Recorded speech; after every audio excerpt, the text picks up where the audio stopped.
کاہنا کے علاقے میں سفاکیت کی انتہا، مخالفین سے بدلہ لینے کے لیے والد نے اپنے ہی لختے جگر کو موت کے گھاٹ اتار دیا، 5 سالہ اذان کا گلا کاٹ کر لاش سڑک کنارے پھینک دی۔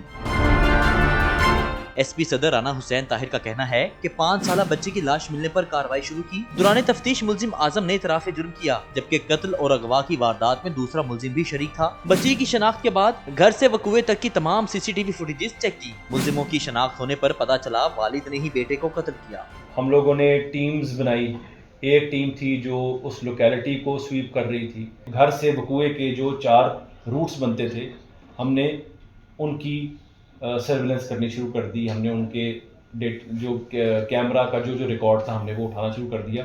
اس دوران ہم نے 100 سے زائد دکانوں سے، گھروں سے ہم لوگوں نے فوٹیج حاصل کی۔ 5 سالہ اذان نامی بچہ چند روز قبل چونک سے اغوا ہوا تھا۔ اغوا کے بعد بچی کی لاش کاہنا کے علاقے سے ملی۔ پولیس کا کہنا ہے کہ بچے کو والد نے تیز دھار آلے سے قتل کیا۔ ملزم کے خلاف مزید قانونی کارروائی شروع کر دی گئی۔ احسن ارشد، 365 نیوز، لاہور۔